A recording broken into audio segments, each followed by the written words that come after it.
Gorka Uribe, bienvenido a Crónica Vasca, en este estreno de este nuevo digital y en este estreno de nueva vacuna. Que en primer lugar, quizás lo que más haya sorprendido ha sido el alto porcentaje de eficacia que no se esperaba, más de un 90%.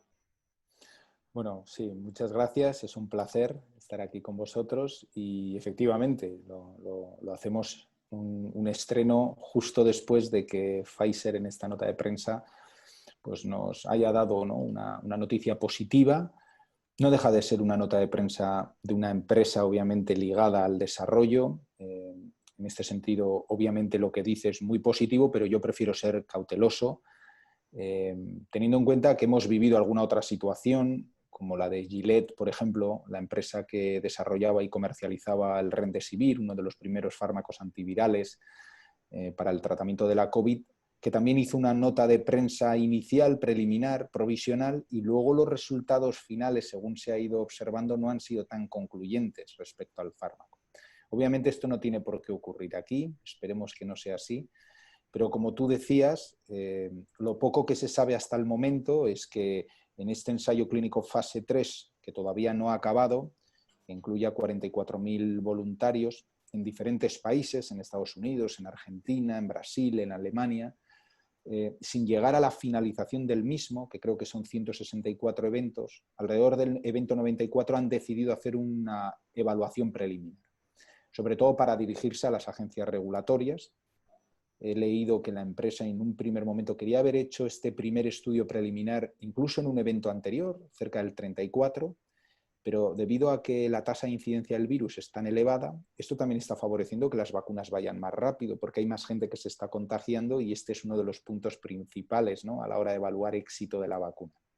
Bueno, la cuestión es que, como decías, se ha logrado un 90% inicialmente de eficacia o de eficiencia, y esto está muy por encima de lo que uno podía esperar.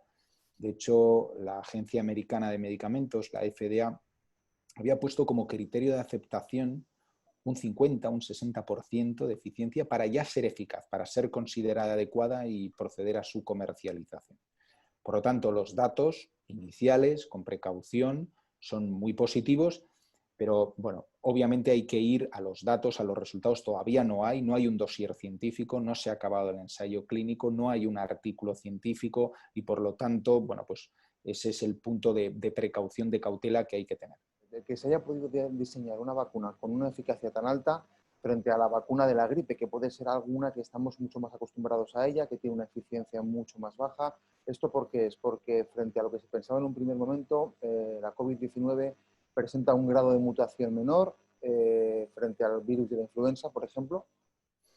Bueno, desde luego el virus, el SARS-CoV-2, muta menos, comparativamente hablando, que el virus de la influenza. Es así, son virus diferentes y afortunadamente el virus que tenemos, este coronavirus, tiende a mutar menos. Recientemente ha habido algún caso en Dinamarca con bisones, donde parece que el virus ha podido tener algún tipo de mutación. No hay demasiado dato al respecto. He oído a algún experto que parecía que no iba a afectar inicialmente a las vacunas. Como tú bien dices, y hablando en un caso hipotético, quiero subrayarlo porque todavía no está acabado el ensayo clínico, puede que al acabar quizás la eficiencia no sea tan alta porque los resultantes casos que quedan no sean tan óptimos como los obtenidos hasta ahora. Pero vamos a poner una situación donde efectivamente acabamos con un 90% de eficacia. Esto es, de cada 10 personas vacunadas, en 9, una vez que se infectaran esas 9 personas, no se desarrollaría la COVID como tal, con su sintomatología. Hay que recordar que estas vacunas, sobre todo, lo que previenen es la enfermedad.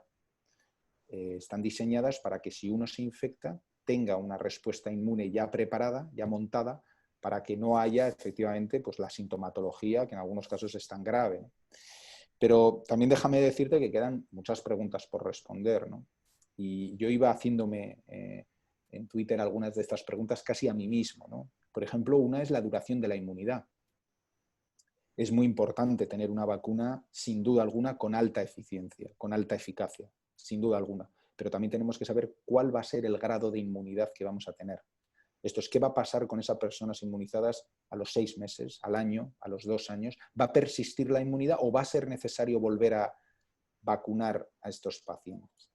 Hay que recordar que este es un coronavirus, tiene unos primos hermanos que afortunadamente son mucho más benignos, generan resfriados. Y una persona adulta se tiende a resfriar con estos coronavirus cada 2 años. O sea, no genera una inmunidad autónoma frente a esos coronavirus de por vida, sino que tiende a ser como mucho de 1 año y medio, 2 años. ¿Le ocurrirá lo mismo a este SARS-CoV-2? Eso es algo que se desconoce. Otra cosa también muy importante para poder determinar hasta qué punto la vacuna es una vacuna excelente será conocer, por ejemplo, bueno, pues cómo es capaz de proteger a los grupos más vulnerables, a los grupos de riesgo. Esto también será muy relevante. Habrá que estratificar si ese grado de protección tan elevado que parece tener en la nota de prensa es una eficacia más para gente adulta, para gente más mayor, grupos de riesgo, comorbilidades, etc. También será muy interesante conocer si la gente vacunada con esta o con otras vacunas son capaces de infectar a terceros.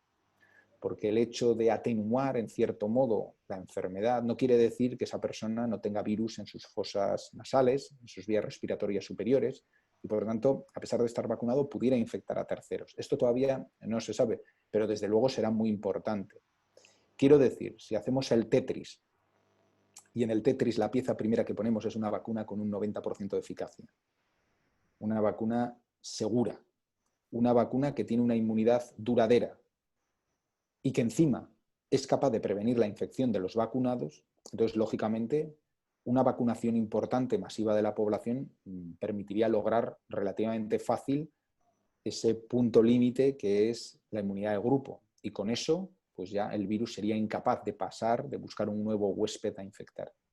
Ahora mismo, la otra gran pregunta, además de la respuesta sobre la eficacia o no de esta vacuna, sobre estos datos, la otra gran pregunta es ¿cuál es el viaje que tiene que hacer esa vacuna para que podamos utilizarla en toda la población, para esas fechas que se están dando como margen de primavera del 2021 puedan ser las fechas en las que se puedan ya empezar a aplicar? ¿Cuál es el viaje que tiene que hacer la vacuna y qué medios son muy importantes a tener en cuenta para empezar a inmunizar a la población? Bueno, yo creo que hay varios aspectos a considerar. Lo primero, desde luego, es acabar el ensayo clínico. Todavía no se han alcanzado los eventos necesarios para dar por finalizado el ensayo. Una vez que esto ocurra, habrá que recoger toda la documentación. La empresa farmacéutica lo hará de forma rápida a las agencias regulatorias, la FDA para Estados Unidos, la EMA para Europa, etcétera. De forma que, teniendo en cuenta que estamos en una situación de pandemia, será prioritario su análisis y su revisión. Puede ocurrir también que la empresa pida un uso de emergencia y tenga una aprobación de uso de emergencia, lo cual permitiría utilizarla incluso un poco antes de todo el proceso legal. Y, lógicamente, tendrán que documentar, hacer transparentes esos resultados y publicarlos científicamente. Digamos, esa es una línea de trabajo. Otra línea de trabajo que ya se estará planteando y desarrollando es la planificación de la vacunación. Y eso implica fabricación, implica transporte, logística y un plan detallado de cuáles son los grupos de riesgo que hay que empezar a vacunar y que cada país, incluso en coordinación, pues irá estableciendo de forma progresiva. No hay posibilidades de vacunar si no hay vacunas, y eso significa que habrá que ver cuál es el límite, ¿no? Cuál es ese límite de capacidad de fabricación que tiene la empresa. Hay documentos que hablan de que este mismo año podrá fabricar entre 20 y 50 millones de dosis y unos 1.300 millones, creo que he leído, de cara al año que viene. Como vemos, esto no es suficiente para vacunar a toda la población humana. Entonces esto habrá que ver. Afortunadamente vienen otras vacunas también, que permíteme que abra un paréntesis, es una de las grandes razones por las cuales yo soy optimista. Esta es la vacuna de Pfizer de la que estamos hablando, pero hay otras 10 en fase 3, que también en los próximos meses iremos conociendo su resultado. Con lo que, si también son igualmente positivas, aumentaría el número y casuística de dosis, la logística, etc.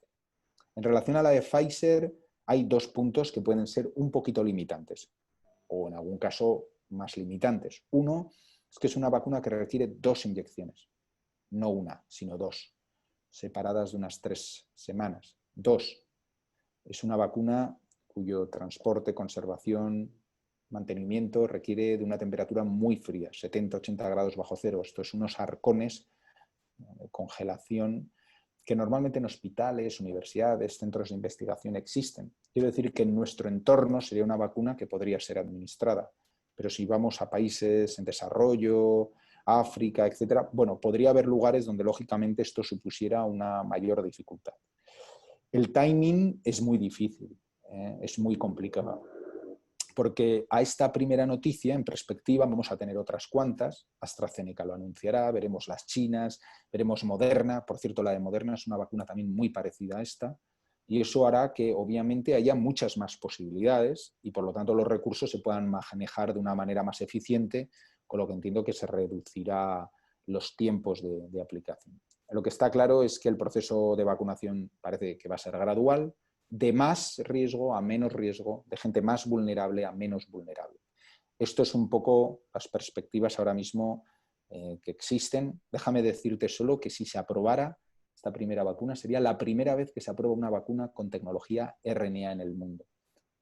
Lo que te inyectan es un RNA mensajero que llegará al músculo y es como un código para que el músculo, una información para que el músculo empiece a fabricar la proteína Spike, que es esta proteína que utiliza el virus para entrar en nuestras células. Como empieza el músculo a fabricar esa proteína, el sistema inmune de repente la empieza a reconocer, ve que es un intruso.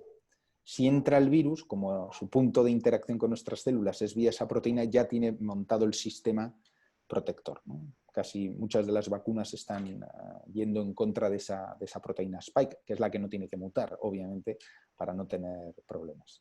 Hay más líneas de trabajo que están acercándose, como decías, en fase 3. Por lo tanto, y esta es la pregunta, ¿cabría ser optimista respecto al futuro? Yo tiendo más al optimismo. En esta fase de desarrollo de vacunas, repito, hay 11 en fase 3, hay otras 40 en fase 1 y en fase 2. Es una barbaridad. Todas este año, desde que se ha genotipado el virus. Es algo histórico, científicamente impresionante que se haya hecho en un plazo tan breve. ¿Qué puede ocurrir? Bueno, como te decía, hay algunas variables importantes, las hemos estado hablando. ¿Qué eficacia o eficiencia tienen? ¿Qué perfil de seguridad? ¿Cuánto dura la inmunización? Son preguntas que hay que responder para cada una de las vacunas. ¿Cómo protegen a unos grupos u a otros? Y sobre todo una cosa importante, ¿hasta qué punto la población quiere vacunarse? Si tenemos vacunas y la gente no se quiere vacunar, no vale para nada. ¿Hasta qué punto se va a poder hacer pedagogía en relación a la necesidad de vacunarse de cara a la población? Esto es importante, pero entiendo que si se es transparente y con resultados excelentes de eficacia, de seguridad, la gente va a tender a vacunarse de una manera más sensible, más fácil, ¿verdad? Esto haría que los plazos, lógicamente, teniendo en cuenta logística, fabricación, transporte, pues se aceleraran y quizás pronto, para finales del 21, pudiéramos tener un escenario muchísimo mejor, desde luego, sin duda alguna, puesto que para luchar contra este virus, entre otras cosas, tener una vacuna es esencial. Eso no quiere decir que durante el próximo año las cosas hayan desaparecido o nuestro riesgo por este anuncio haya cambiado. No, el riesgo es el mismo. Estamos en una tasa de incidencia exagerada, exorbitada, y por lo tanto, en este mismo momento, entre comillas, nuestra vacuna son nuestras medidas preventivas, ¿de acuerdo? Distancia, mascarilla, etc. Esto me parece que no va a ser tan fácil quitárnoslas durante el año 21.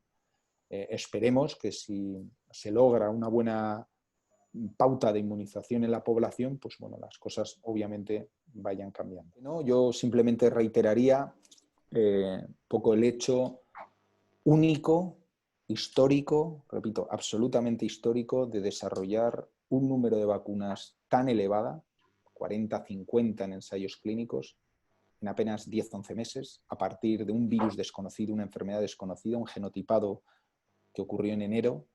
Es algo extraordinario, no comparable a nada que ha ocurrido antes a nivel del desarrollo científico, y es un ejemplo más de que sanidad, por supuesto, innovación, pero la ciencia nos está ayudando a salir de esto. No nos podemos olvidar de todos estos colectivos una vez que pase esto. Debemos reforzarlos, creer en ellos, construir a partir de ellos para ser una sociedad moderna y sobre todo para estar digamos, prevenidos de futuros riesgos que puedan llegar en el futuro.